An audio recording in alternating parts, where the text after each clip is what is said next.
Adão ou Eva, quem morreu primeiro?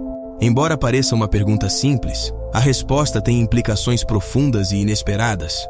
Hoje vamos explorar essa questão intrigante, mergulhando nas escrituras sagradas e em tradições antigas que lançam nova luz sobre o destino de Adão e Eva. Mas não se trata apenas de descobrir quem morreu primeiro. É uma oportunidade para entender o significado por trás do silêncio bíblico em relação à morte deles. Há quem acredite que este silêncio contém uma mensagem profética, e vamos investigar se há algo mais escondido nas entrelinhas da história. Qual o impacto desse mistério sobre o propósito de Deus para a humanidade? E de que forma ele se conecta à promessa da vinda de um Salvador? Se você gosta de explorar temas profundos das Escrituras e se sente atraído por esses mistérios que parecem ir além do tempo, curta o vídeo, inscreva-se no canal e ative o sino para receber novos conteúdos. Agora, eu quero saber sua opinião. Quem você acha que morreu primeiro? Adão ou Eva? Compartilhe nos comentários e vamos juntos explorar as possíveis respostas. Então prepare-se, pois vamos desbravar essa jornada que nos leva de volta ao livro de Gênesis, as origens de toda a humanidade. Para entender quem morreu primeiro, precisamos voltar ao princípio, onde tudo começou.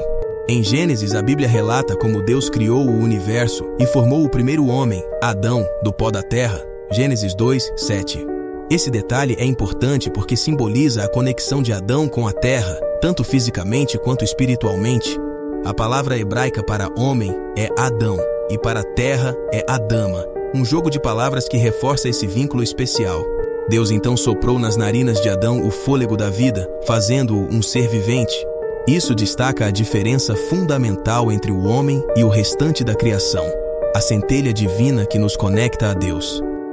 Adão viveu em um paraíso, mas não permaneceu sozinho. Deus viu que não era bom para o homem estar só e decidiu criar uma ajudadora adequada para ele. Assim fez Eva, a partir da costela de Adão, Gênesis 2, 21, 22, estabelecendo um vínculo único entre eles. Ao contrário de Adão, que foi feito da terra, Eva foi criada da própria carne e osso de Adão, o que a tornava uma parte essencial de sua existência. Em harmonia, Adão e Eva viviam no jardim, com uma única restrição: não poderiam comer do fruto da árvore do conhecimento do bem e do mal. Gênesis 2, 16 e 17. Esse mandamento representava uma escolha, um teste de obediência e confiança em Deus.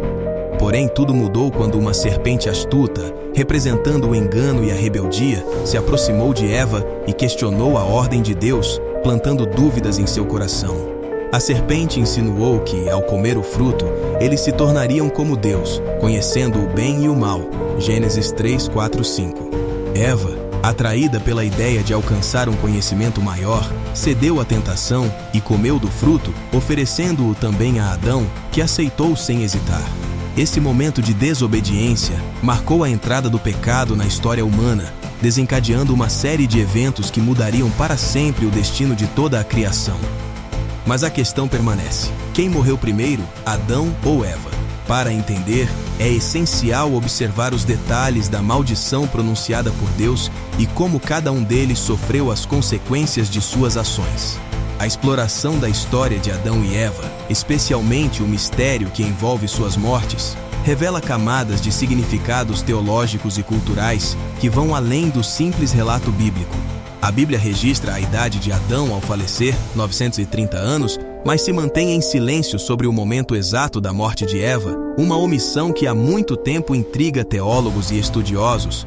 Agora, vamos tentar entender as possíveis razões por trás dessa escolha narrativa e o que isso poderia significar do ponto de vista profético e teológico. Primeiro, vamos observar a influência das tradições culturais e religiosas antigas. No contexto do Oriente Próximo Antigo, onde o Gênesis foi escrito, as narrativas e genealogias geralmente davam ênfase aos personagens masculinos, refletindo a sociedade patriarcal da época. Essa estrutura cultural, centrada na linhagem e autoridade masculina, ajudava a definir não apenas as genealogias, mas também os relatos de morte e herança. Era comum que as genealogias focassem na linhagem masculina para preservar a continuidade da descendência, especialmente quando estavam ligadas a promessas ou profecias de significância divina. Assim, a morte de Adão, como o primeiro homem e símbolo da entrada do pecado no mundo, recebe destaque, enquanto a de Eva, mãe da humanidade, é deixada em aberto, talvez para permitir uma interpretação que a associe diretamente à promessa de redenção e esperança para as gerações futuras. No entanto, essa omissão também pode estar profundamente conectada ao papel profético de Eva. Em Gênesis 3:15, após o pecado original, Deus declara que a semente da mulher esmagaria a cabeça da serpente, profetizando a chegada de um Salvador que traria a redenção à humanidade. Muitos estudiosos veem nessa passagem a base para o que mais tarde seria a promessa messiânica, ou seja, de que um descendente de Eva derrotaria o mal simbolizado pela serpente.